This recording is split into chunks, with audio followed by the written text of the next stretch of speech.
Dalam video kali ni, kita nak tengok 10 transfer yang paling mahal dalam sama transfer kali ni. Assalamualaikum dan selamat datang ke Pala Bola Studio. So, dalam video kali ni, kita nak sembang tentang 10 transfer yang paling mahal dalam sama transfer kali ni. Walaupun kalau hampa nak tahu, transfer market dekat Liga Arab Saudi masih lagi belum tutup. Masih lagi ada potensi transfer mahal akan terjadi. Yang paling besar lah ni adalah Salah ke Al-Ittihad lah. Tapi transfer tu macam susah nak jadi je lah. Walaupun pasukan Al-Ittihad akan offer tawaran yang akan memecahkan rekod dunia, tapi aku rasa Salah tak akan pergi ke sana. Tapi tak mustahil juga kalau Salah memilih untuk ke pasukan Al-Ittihad. Sebab hari itu pasukan Al-Ittihad offer 200 juta, tapi Liverpool reject macam tu je. Dan lah ni dengar kata pasukan Al-Ittihad nak offer tawaran lagi tinggi daripada 200 juta tu. So kemungkinan besar mungkin akan memecahkan rekod transfer Neymar ke pasukan PSG. Tapi benda tak jadi, kita tak sembang lagi. Kita sembang benda yang jadi dulu. 10 transfer termahal pada musim panas kali ini. Nombor 10 adalah Dominic Szoboszlai ke pasukan Liverpool. Baru berusia 22 tahun daripada pasukan RB Leipzig, Dominic Szoboszlai berpindah ke pasukan Liverpool dengan nilai 70 juta euro. Walaupun tu adalah jumlah yang tinggi, tapi aku rasa harga tu setimpal dengan performa Szoboszlai yang ditunjukkan dekat pasukan Leipzig. Dan setakatlah bersama pasukan Liverpool, performa Szoboszlai tu memang menggambarkan dia ni pemain bernilai atas daripada 70 juta euro. Boleh main dekat posisi nombor 8, boleh main dekat winger kanan, kiri, striker tengah pun boleh main juga. So Szoboszlai ni adalah seorang pemain versatile. Dengan pasukan RB Leipzig, dia telah pun berjaya menjadikan 20 gol dan juga 22 assist daripada 91 penampilan. Dan setakat musim ni bersama pasukan Liverpool, dalam 4 penampilan pertama, Szoboszlai telah pun berjaya menjadikan 1 gol, iaitu game baru-baru ni lah lawan dengan Aston Villa, dan skor gol cantik tu daripada luar kotak penalti. So, adakah hampa rasa pembelian 70 juta euro untuk Szoboszlai tu berbaloi? Hampa boleh komen dekat bawah. Kita masuk pula nombor 9. Nombor 9 adalah Rasmus Højlund ke Manchester United dengan nilai 75 juta euro. Kalau kita tengok market value dia adalah lebih kurang 45 juta euro. Sebenarnya awal-awal pasukan MU nak beli Højlund ni, Atalanta minta lagi mahal, tapi MU dapat dengan harga 75 juta euro. Walaupun dapat dengan harga lagi rendah, tapi still 75 juta euro tu boleh dikatakan harga agak mahal jugalah. Untuk prestasi Højlund, kalau kita nak berdasarkan prestasi pada musim lepas. Musim lepas, dalam 32 penampilan bersama pasukan Atalanta dalam Serie A, Højlund berjaya menjadikan 9 gol dan buat 4 assist. 13 gol contribution untuk seorang striker bernilai 75 juta euro. Tapi lain pula penampilan dia untuk pasukan Denmark. Untuk pasukan Denmark, dia memang tajam gila. Daripada 6 penampilan, dah berjaya menjadikan 6 gol. So kalau lah ni kita nak narik prestasi Højlund, kita tak bolehlah nak narik lagi. Sebab dia pun baru main lawan Arsenal tu, main pun bukan full time. Tapi setakat lah, dia telah offer lebih lagi daripada apa yang Martial boleh bagi. So untuk hampa, adakah hampa rasa pembelian 75 juta euro ni berbaloi untuk Manchester United ataupun tak? Boleh komen kat bawah. So kita masuk ke nombor 8 pula. Nombor 8 adalah signing baru pasukan Arsenal, iaitu Kai Havertz, yang bernilai juga 75 juta euro sama dengan Højlund. So boleh kata nombor 9 jugalah. Pembelian Kai Havertz ni memang dipertanyakan oleh ramai pihak lah pasal apa Arsenal sign Kai Havertz. Tapi Arteta masih lagi mempertahankan keputusan dia untuk sign Kai Havertz. Walaupun setakatlah prestasi bersama pasukan Arsenal memang tak nampak berbaloi gila pembelian tu. Satu sebab yang aku nampak Arteta ni nak dapat Kai Havertz adalah disebabkan versatilnya dia ni. Dia ni boleh main dekat banyak posisi, attacking midfield, striker, winger pun boleh. Dan kalau tengok dalam sistem permainan Arteta, Arteta ni selalu suka gunakan pemain berkaki kiri kalau dekat posisi kiri. Kecuali Gabriel Martinelli lah. Kalau contoh left midfield dulu dia pun pakai Granit Xhaka. Lah ni pakai Kai Havertz. Dekat left back pun pakai pemain berkaki kiri macam Zinchenko, macam Tierney. Musim lepas dengan pasukan Chelsea, dalam 47 penampilan, Kai Havertz telah berjaya menjadikan 9 gol dan juga buat 1 assist. Dan musim lepas, Kai Havertz adalah antara tunjang utama pasukan Chelsea lah. Walaupun skor tak sampai 10 gol. So adakah hampa rasa pembelian Kai Havertz dekat pasukan Arsenal ni berbaloi? Hampa boleh komen dekat bawah. Nombor 7 adalah Neymar ke pasukan Al-Hilal. Dalam 10 transfer ni adalah satu-satunya list pemain Eropah pindah ke Arab Saudi. Dan dia adalah Neymar. Neymar telah berpindah ke pasukan Al-Hilal dengan nilai 90 juta euro. Lah ni market value dia lebih kurang 60 juta euro. So berpindah ke Liga Saudi, aku rasa bayaran 90 juta tu logik lah. Sebab apa? Sebab dia dah lah nak pergi ke Liga Saudi. Mestilah pasukan Al-Hilal kena beli dengan harga yang mahal. Tapi itulah yang aku rasa untung pasukan PSG lah. Sebab mereka ni memang nak buang Neymar. Mereka memang tak mau pakai Neymar dah. Tapi mereka dapat pula penjualan Neymar dengan 90 juta euro. Betul kalau kita nak kira mereka beli Neymar dulu dengan harga yang mahal, iaitu 222 juta. Tapi daripada dapat tim kosong, mereka dapat juga 90 juta euro. Dan sebenarnya kalau kita nak tengok prestasi Neymar dekat Ligue 1, bukan teruk sangat, bagus. Dalam je 112 game je, dia telah skor 82 gol dan buat 50 assist bersama pasukan PSG. Catatan tu sebenarnya lagi bagus lagi daripada catatan dia bersama pasukan Barcelona. Sebab dekat Barcelona, dia just berjaya menjadikan 68 gol dalam jumlah yang lagi tinggi lagi bersama pasukan Barca, iaitu 123 penampilan. Tapi itulah, walaupun Neymar berpindah ke pasukan Al-Hilal, dapat banyak manfaat dekat pasukan Al-Hilal dan pasukan PSG pun dapat duit yang tinggi. Tapi kalau hang tanya aku one of the biggest wasted talent pada lah ni, aku rasa Neymar lah. Sebab Neymar dulu waktu zaman dia prime dekat Barca, kita semua expect dia ni akan ada paling kurang lah 1 ataupun 2 Ballon d'Or. Tapi siapa sangka umur 31 dah main dekat Liga Saudi dah. So, adakah hampa rasa transfer Neymar ke pasukan Al-Hilal yang bernilai 90 juta euro tu berbaloi? Hampa boleh komen dekat bawah. Kita masuk ke nombor 6, iaitu centre back termahal dalam transfer kali ini, iaitu Joško Gvardiol ke pasukan Manchester City. Joško Gvardiol ni muda lagi, sangat-sangat muda lagi, 21 tahun. Tapi memegang transfer value yang bernilai sangat tinggi, iaitu 75 juta euro, dan berpindah ke pasukan Manchester City dengan nilai 90 juta euro. Dan dia ni adalah one of the hottest player dekat transfer market lah. Sebenarnya ramai pasukan nak dapatkan dia sebelum MC dapatkan. Tapi MC adalah pasukan yang betul-betul kuat rumah untuk dapatkan dia. Selain Manchester City, sebelum tu pasukan Liverpool pun pernah try dapatkan. Tapi Manchester City win the race lah. Dengan harga dia tawarkan, memang Pep Guardiola betul-betul nakkan dia. Sebab dia ni adalah centre back yang berkaki kiri. Bukan saja boleh main dekat left centre back, dekat right centre back pun boleh main, dekat left back pun boleh main. Dan yang paling menarik, dia ni ada speed. Bila seorang centre back tu ada speed, memang dia ni agak mahal lah. Sebab tak ramai centre back yang ada speed. So, adakah hampa rasa pembelian Joško Gvardiol ke pasukan Manchester City tu berbaloi? Hampa komen kat bawah tengok. Kita dah masuk ke top 5, iaitu dia punya nilai ni dah atas 90 juta dah. Iaitu nombor 5, transfer Randal Colomwani ke pasukan Paris Saint-Germain. Transfer yang baru jadi dekat deadline hari tu.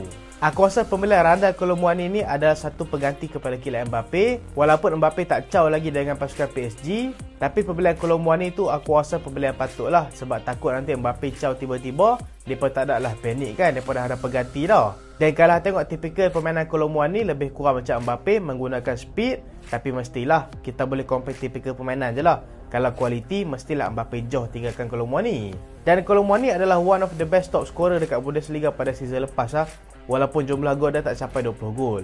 Musim lepas, dalam 32 penampilan bersama pasukan Leipzig, Randal Colomwani berjaya menjadikan 15 gol. Tapi apa yang menarik, dia ni bukan just boleh score gol je.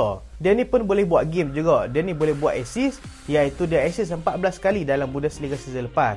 Kalau kita nak combine, dia ada 29 goal contribution daripada 32 game. Satu statistik yang cukup bagus juga. Dan kalau kita nak totalkan semua gol dan juga assist daripada musim lepas dalam semua penampilan, dia telah menjadikan 23 gol dan juga 17 assist daripada hanya 46 penampilan je.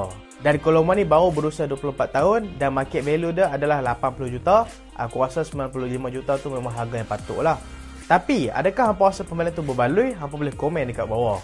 Kita masuk ke nombor 4. Transfer ni aku boleh kata transfer saga yang lama nak jadi juga, tapi lelah kali jadi. Iaitu transfer Harry Kane ke pasukan Bayern Munich. Dalam list ni, transfer Harry Kane ke pasukan Bayern adalah transfer pertama yang mencecah 100 juta euro, iaitu berada dekat tempat keempat. Dan rumah Harry Kane nak cari daripada pasukan Spurs ni memang dah lama dah ada. Sejak daripada season lepas, 2 season lepas memang dah ada. Sebelum MC dapatkan Erling Haaland, Harry Kane adalah target utama pasukan Manchester City. Tapi lepas FC dapatkan Haaland, mereka dah tak ligan Kane dah. Tapi Kane still nak caw daripada pasukan Spurs. Sebab apa? Sebab dia ni nak menang trofi lah. Walaupun kalau kita tengok daripada segi individual performance dia memang bagus dengan pasukan Spurs. Tapi kalau hang perform tahu mana pun, satu trofi pun tak ada, memang sayang lah kira hang. Memanglah hang dianggap legend dekat pasukan tu. Tapi sekali dalam trofi kabinet dekat rumah hang tu kira berabuk je lah. Dah lah main dengan pasukan Spurs, lepas tu main dengan England pula. Dua-dua tim tak ada mentaliti menang trofi. Dan akhirnya transfer Harry Kane ke pasukan Bayern terjadi juga dengan nilai 100 juta euro. Sebelum tu sebenarnya ada rumor kuat Kane nak berpindah ke pasukan Manchester United. Tapi macam hang kenal Daniel Levy, dia takkan jual player-player dia dekat pasukan rival. Susah lah dia nak jual player dia dekat rival. Boleh tu boleh, tapi potensi dia nak jual tu memang sangat rendah.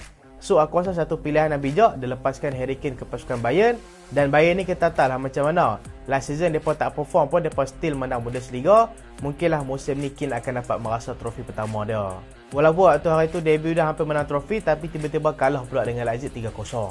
Tapi aku rasa dekat Bayern dia akan berjaya lah. Dengan setakat lah pun dia nampak tak ada pressure main dekat Bayern. Dalam 3 penampilan, skor 3 gol buat 1 assist. Kita dah masuk ke top 3, iaitu transfer Jude Bellingham ke pasukan Real Madrid. Real Madrid berjaya dapatkan Jude Bellingham dengan nilai 103 juta euro. Memang transfer tu satu transfer mahal. Tapi kalau tengok transfer value dia adalah 120 juta euro. Bermakna pasukan Real Madrid berjaya dapatkan dengan nilai bawah daripada transfer dia. So ni boleh kata satu bisnes yang bagus lah. Lagi-lagi, Bellingham main dekat pasukan Real Madrid ni sebagai status pemain terbaik dekat Bundesliga pada season lepas. Dan setakat lah dia ni memang bossing untuk pasukan Real Madrid. Lah ni dia sebagai seorang midfield menjadi top scorer untuk pasukan Real Madrid dengan 5 gol daripada 4 game. Kalau gol contribution, 6 gol contribution daripada 4 game. 5 gol, 1 assist dan ada juga gol yang dia score match winner. So setakatlah fan-fan Real Madrid memang sanjung lah dekat Jude Bellingham ni. Bukan setakat boleh skor gol je, tapi permainan dia memang cukup-cukup meyakinkan.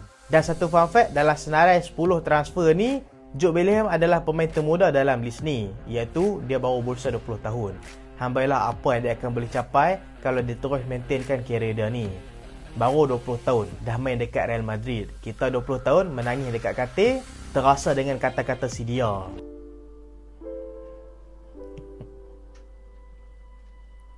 Nombor 2 adalah transfer Moises Caicedo ke pasukan Chelsea. Moises Caicedo main dekat pasukan Chelsea dengan nilai 116 juta euro. Dan last season, Moises Caicedo adalah antara prospek hangat juga dalam Liga EPL dan hampir-hampir berpindah ke pasukan Arsenal. Tapi time tu pasukan Brighton minta sampai 80 juta, Arsenal tak mau bayar. Arsenal time tu tak silap aku mereka willing nak bayar sampai 70 juta je. Tapi Brighton minta harga melampau sangat, 80 ke 90 juta, lain kali Arsenal tarik diri. Dan kali ni Moises Caicedo betul-betul nak berpindah. Waktu tu ada rumor pasukan Liverpool nak beli dia, Chelsea pun nak beli dia. Tapi lain kali Chelsea berani untuk bayar 116 juta euro untuk mendapatkan Moises Caicedo daripada pasukan Brighton. Kalau kita nak kata setakatlah dekat Chelsea, performa dia boleh kata kurang bagus lagi lah. Dengan price tag dia tu, nampaklah dia terbeban dengan price tag dia tu. Dan satu lagi fun fact, lawan dengan Nottingham Forest hari itu pun, dia adalah puncak utama pasukan Nottingham Forest berjaya dapatkan gol. Dia miss pass, dapat dekat player Nottingham Forest, dia passing dekat Anthony Elanga score.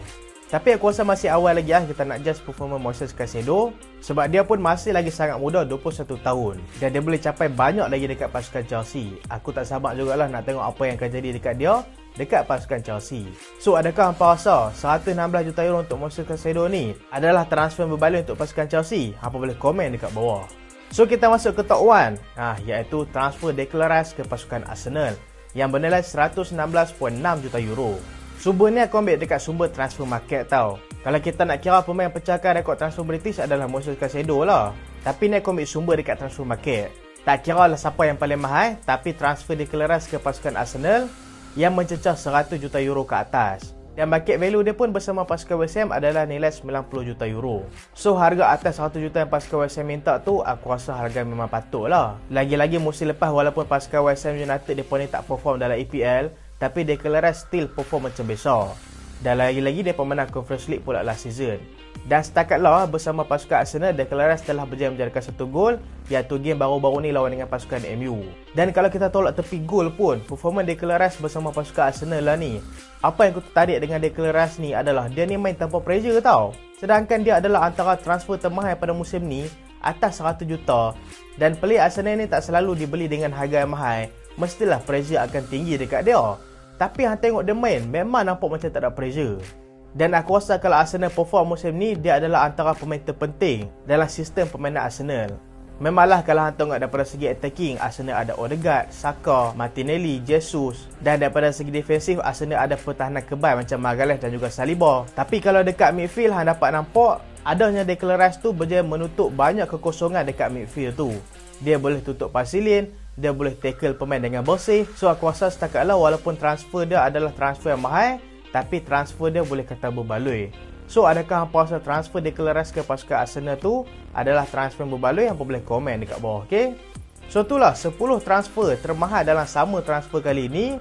Dan hampa rasa dalam 10 transfer ni, transfer mana yang paling berbaloi? Kalau tanya aku rasa Jude Bellingham ke pasukan Real Madrid lah.